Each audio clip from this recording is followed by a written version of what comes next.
नमस्कार दोस्तों, मैं हूं प्रतीक। स्वागत है आप सभी का मेरे चैनल। बोलेरो ड्राइवर के इस खतरनाक लापरवाही की वजह से डंपर पलट सकता था और बड़ा नुकसान हो सकता था। साथ में कहीं कोई गाड़ी अगल बगल चल रही होती या ये डंपर अनकंट्रोल होकर बोलेरो के ऊपर ही पलट जाता, तब आप समझ सकते हो कि किस तरह का सिचुएशन क्रिएट होता। इन भाई साहब को तो कोई मतलब नहीं था, ये रॉन्ग साइड से आए हैं और सीधा आकर लेफ्ट वाले लेन में मर्ज होने की कोशिश करने लगे हैं। और इस तरह के लापरवाह ड्राइवर्स आपको पूरे इंडियन रोड्स पर चलते हुए दिख जाएंगे, जो अपने बेवकूफियों की वजह से आपका बड़ा नुकसान करवाते हैं। इनफैक्ट कई बार तो इनके चक्कर में लोगों की जान तक चली जाती है। हालांकि कुछ सिचुएशंस तो हमारे कंट्रोल में नहीं होते हैं, मतलब कुछ सिचुएशंस में हम चाह कर भी कुछ नहीं कर सकते हैं, लेकिन कुछ ऐसे होते हैं जिन पर आप थोड़ा सा ध्यान दो तो शायद चीजों को टाला जा सके। आज के इस वीडियो में आपको ऐसा ही कुछ देखने को मिलेगा। ये पहला इंसिडेंट देखो, जिसे रिसेंटली महाराष्ट्र से मिस्टर सौरभ गुर्जर ने शेयर किया है। यहाँ पर हुआ क्या कि भाई अपने कार से रात के समय पुणे मार्केट यार्ड रोड से होते हुए जा रहे होते हैं। सिटी के अंदर वाला रोड है, नॉर्मल ट्रैफिक है और गाड़ियां भी लिमिटेड स्पीड में चलाई जा रही हैं। अब होता क्या है, जैसे ही डैश कैम वाली कार यानी i10 न्यूज़ थोड़ा सा आगे जाती है, वैसे ही एक कट पर सामने अचानक से रॉन्ग साइड से ये पिकअप वाला आता है और एकदम से रोड को क्रॉस करने की कोशिश करने लगता है, जिसके बाद i10 की और पिकअप की टक्कर हो जाती है। अब वीडियो को हम थोड़ा सा रिवर्स करते हैं तो आप यहाँ पर देख सकते हो इन बुशेस की वजह से और पेड़ की वजह से पिकअप क्लियरली विजिबल नहीं हो रहा है। हालांकि वीडियो में जब आप देखोगे तब तो पिकअप दिख रहा है, उसका कुछ हिस्सा दिख रहा है ऊपर का, लेकिन जैसा कि डैश कैम की पोजीशनिंग थोड़ा सा ऊपर होती है और वो सब कुछ दूर से ही कवर करते हुए चलता है। अब ड्राइवर की जगह पर खुद को रखो तो आपका ये ब्लाइंड स्पॉट होगा और इतना कोई उम्मीद भी नहीं करता है कि ऐसे रॉन्ग साइड से आकर कोई अचानक से मर्ज होने लगेगा लेफ्ट लेन में।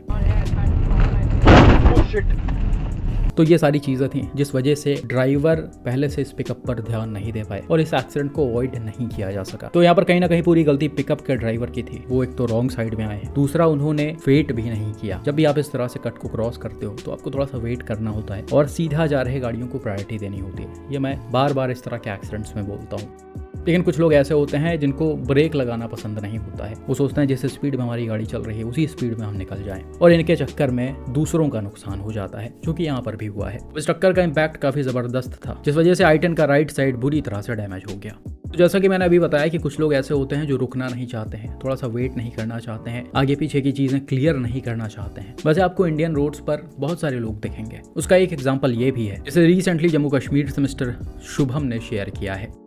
यहाँ पर हुआ क्या कि भाई अपने कार से जम्मू कश्मीर के राजौरी से होते हुए जा रहे होते हैं। ये एक सिंगल रोड है जिस पर एक तरफ से गाड़ियां जा रही हैं और दूसरे तरफ से आ रही हैं। यहीं पर आपको कार के सामने एक ट्रक भी चलता हुआ दिख रहा होगा, जिससे ठीक ठाक डिस्टेंस पर कार है। अब होता क्या है, जैसे ही कार थोड़ा सा इसके पास में जाती है वैसे ही ट्रक की स्पीड थोड़ी स्लो होती है और वो लेफ्ट वाले लेन से अचानक राइट वाले लेन में शिफ्ट हो जाता है। अब ड्राइवर को लेफ्ट वाले लेन में जगह दिखती है ट्रक को क्रॉस करने के लिए, तो ये अपने गाड़ी की स्पीड बढ़ाकर इसी के बगल से निकलने की कोशिश करने लगते हैं। बिल्कुल उसी समय ट्रक का ड्राइवर अचानक से टर्न ले लेता है और बिल्कुल डैश कैम वाले कार के सामने ही आ जाता है। अब जैसा कि गाड़ी की स्पीड यहाँ पर थोड़ी ठीक ठाक थी, इसलिए इसे तुरंत कंट्रोल करना थोड़ा सा मुश्किल था। अगर ये इमरजेंसी ब्रेकिंग करते तो हो सकता है गाड़ी स्किड होते हुए ट्रक में लड़ जाती। हालांकि इन्होंने ब्रेक तो लगाया, लेकिन उसी के साथ साथ अपने स्टीयरिंग को भी लेफ्ट घुमा दिया और कार ऑलमोस्ट इस वॉल के जस्ट पहले आकर रुकी है।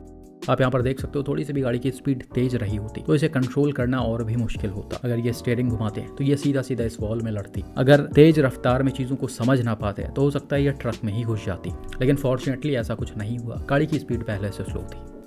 अब हम वीडियो को थोड़ा सा रिवर्स करते हैं तो आप यहाँ पर क्लियरली देख सकते हो कि ट्रक ड्राइवर ने किसी भी तरह का कोई साइन या फिर इंडिकेटर नहीं दिया है। अब नॉर्मली आपके सामने कोई व्हीकल चल रहा होगा और वो अचानक से लेन चेंज करके राइट में जाने लगेगा, तो आप यही सोचोगे कि वो राइट में जाकर कहीं रुकने वाला है। आप ये बिल्कुल भी नहीं सोच पाओगे कि ये ऐसे यू टर्न ले लेगा। हालांकि हैवी व्हीकल्स का टर्निंग रेडियस बहुत ही ज्यादा होता है, जिस वजह से वो हमेशा दूर से ही टर्न लेते हैं, लेकिन उस सिचुएशन में उनको प्रॉपर इंडिकेटर ऑन करना होता है।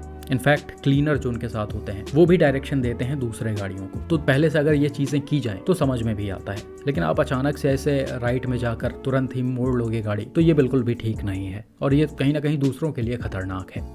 लेकिन भाई अनफॉर्चुनेटली बहुत सारे हैवी व्हीकल्स के ड्राइवर ऐसे होते हैं जो इस तरह की गलतियां करते ही करते हैं, चाहे नॉर्मल रोड्स पर हो या फिर हाईवेज और एक्सप्रेसवेज पर ही क्यों ना हो। वो अचानक से बिना साइन इंडिकेटर के कभी भी लेन चेंज कर देंगे, कभी भी मुड़ने लगेंगे और दूसरी गाड़ियां, छोटी गाड़ियां जिनकी स्पीड ज़्यादा होती है, वो उस सिचुएशन में टाइमली कंट्रोल नहीं कर पाती हैं। तो इन भाई लोगों को चीज़ें थोड़ी सी समझनी चाहिए, क्योंकि इस तरह के एक्सीडेंट्स में हमेशा छोटे गाड़ियों के लोगों को नुकसान होता है।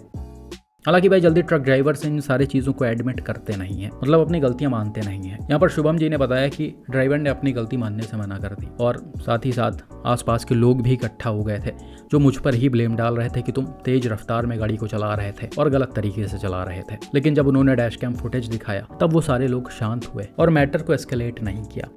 अब जाहिर सी बात है भाई, जब आसपास के लोग इकट्ठा होते हैं और वो बिना सोचे समझे जब आप पर ब्लेम डालते हैं तो कहीं ना कहीं जो दूसरे साइड का आदमी होता है, यानी जो दूसरा ड्राइवर होता है, वो लोकल का ही होता है, तभी लोग इतना ज्यादा सपोर्ट करते हैं। तो ऐसे ही सिचुएशंस के लिए आपकी गाड़ी में डैश कैम्स का होना बहुत जरूरी होता है ताकि आप दिखा सको कि आपकी कोई गलती नहीं है और आपको कोई किसी भी तरह का नुकसान ना पहुंचाए। तो अभी तक अगर आपने अपने गाड़ियों में डैश कैम्स नहीं लगवाए हैं तो जाइए अभी रोडवैंस का 2.5 के वाला डैश कैम बुक करिए। इसकी प्री बुकिंग ऑन है और अभी आप इसे अगर बुक करवाते हो तो इस पर अच्छा खासा डिस्काउंट मिलेगा जो स्टार्टिंग के कुछ लिमिटेड लोगों के लिए ही है। बाकी आप डैश कैम की क्वालिटी का वीडियो देख सकते हो।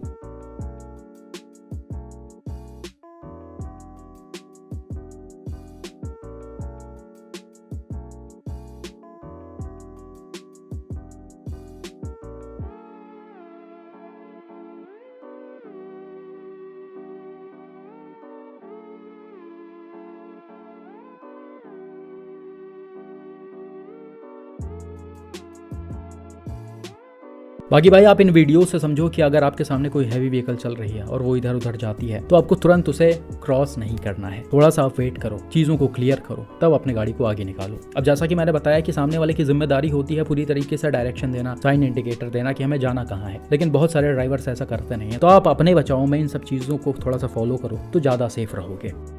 बात करते हैं अगले इंसिडेंट पर जिसे कुछ दिनों पहले वाराणसी से मिस्टर नमन ने शेयर किया था। यहाँ पर हुआ क्या कि भाई रात के समय अपने फैमिली के साथ लखनऊ से वाराणसी की तरफ वापस लौट रहे थे। तभी सुल्तानपुर के आसपास एक आबादी वाला एरिया पड़ता है जहाँ से इनको अपनी गाड़ी क्रॉस करनी होती है। अब भाई रात का समय था, लगभग 11:30 बज रहे थे। तो इस समय छोटे शहरों में सन्नाटा छा जाता है और सड़कें एकदम से खाली होती हैं, जिस वजह से गाड़ियां भी थोड़ी से तेज रफ्तार में चलाई जाती हैं। यहाँ पर भी कुछ वैसा ही था। वीडियो में आप क्लियरली देख सकते हो लगभग 75 mph पर गाड़ी चलाई जा रही है, मतलब लगभग 120 किलोमीटर पर आवर के अराउंड। अब जैसे डैश कैम वाली कार इस डीजे वाले व्हीकल को क्रॉस करके थोड़ा सा आगे जाती है और लेफ्ट साइड में खड़े इस पिकअप को राइट साइड से ओवरटेक करने की कोशिश करती है, वैसे ही पिकअप का ड्राइवर अचानक से स्टीयरिंग को घुमा देता है। यहाँ पर भी आप देख सकते हो इस पिकअप के ड्राइवर ने किसी भी तरह का कोई साइन या फिर इंडिकेटर नहीं दिया है। इसको मुड़ना था तो इसने स्टीयरिंग घुमाया और एक्सेलरेटर दबा दिया और बिल्कुल डैश कैम वाले कार के सामने ही आ गया। अब एकदम लास्ट टाइम पर आप देख सकते हो डैश कैम वाले कार की स्पीड होती है 63 mph, यानी लगभग 100 किलोमीटर पर आवर, और ये पिकअप कहीं ना कहीं बिल्कुल इसके सामने है। हालांकि डैश कैम कार के ड्राइवर के पास यहाँ पर ज्यादा कोई ऑप्शन था नहीं, ये इतने स्पीड में अपने गाड़ी को ब्रेक से कंट्रोल करके एक्सीडेंट को अवॉइड नहीं कर सकते थे। जिसके बाद इन्होंने स्टीयरिंग को पूरी तरह से राइट घुमा दिया और ऑपोजिट लेन में लेकर चले गए, यानी रॉन्ग साइड में लेकर चले गए।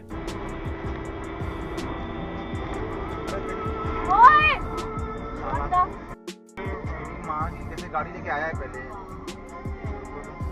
अब भाई यहाँ पर फैमिली की किस्मत बहुत ही ज़्यादा अच्छी थी जो इस ड्यूरेशन में सामने से कोई गाड़ी नहीं आ रही थी। मतलब गाड़ियाँ तो आ रही हैं लेकिन थोड़ा सा दूरी पर हैं। आप समझ सकते हो यही गाड़ियाँ थोड़ा सा पास में रही होती, कोई हैवी व्हीकल पास में रही होती तो यहाँ पर कितना ज़्यादा भयानक एक्सीडेंट हुआ होता, या यही गाड़ी सीधा इस पिकअप में लड़ जाती तो भी सिचुएशन काफ़ी वर्स्ट होता। दोनों गाड़ियों में नुकसान आ जाता, पैसेंजर्स को चोटें आ जाती, पिकअप के ड्राइवर की तो ऑन द स्पॉट डेथ हो जाती है ऐसे स्पीड में।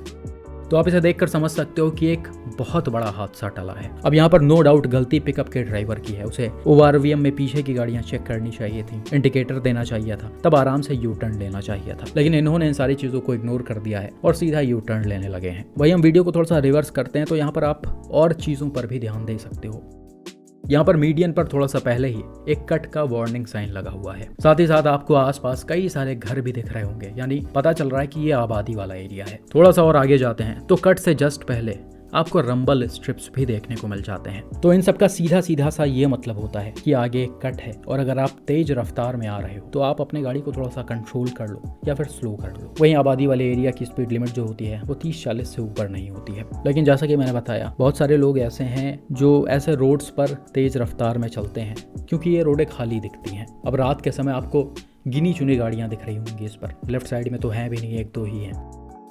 लेकिन यही चीज करना आपकी बहुत बड़ी गलती होती है। ये आबादी वाले एरियाज जो होते हैं वो एकदम से अनप्रिडिक्टेबल होते हैं। कौन इस पर कब भागने लग रहा है, कौन अचानक से बाइक मोड़ दे रहा है, कौन अचानक से कट से टर्न ले रहा है, कुछ पता नहीं होता है। खासकर ऐसे रूरल एरियाज में जहाँ पर लोगों को थोड़ी सी कम नॉलेज होती है और कॉन्सिक्वेंसेस की परवाह नहीं होती है। तो ऐसे में आपकी जिम्मेदारी है कि आप चीजों को थोड़ा सा फॉलो करते हुए चलो। नो डाउट भाई, ये रोड खाली दिखते हैं, साफ दिखते हैं तो गाड़ी तेज चलाने का मन करता है, लेकिन आप समझो कि ये करके आप इतना बड़ा खतरा मोल ले रहे हो। यही गाड़ी अगर दूसरे गाड़ी में लड़ती, सामने हैवी व्हीकल आ रही होती, तो आप समझ सकते हो कि कितना बड़ा लॉस हो सकता था। तो इन चीज़ों को थोड़ा सा ध्यान में रखते हुए चलो। या आबादी वाले एरिया कहीं भी दिखे, कट कहीं भी दिखे, हमेशा आप अपने गाड़ी को कंट्रोल में करो और इसकी स्पीड को कम कर लो। इतना कंट्रोल में कर लो कि सडनली कुछ चीज़ें होती हैं अगर आपके सामने, तो आप ब्रेक लगा लो और गाड़ी रुक जाए। बाकी भाई आप समझदार हैं, मैं सिर्फ दिखा और बता सकता हूँ कि क्या क्या करने से क्या हो सकता है। उम्मीद करता हूँ आप ज़्यादा अच्छे से समझ पाओगे, क्योंकि आपको खुद को रोड्स पर सेफ रखना है। बाकी आपका इन इंसिडेंट्स पर क्या मानना है कमेंट करके ज़रूर बताएं।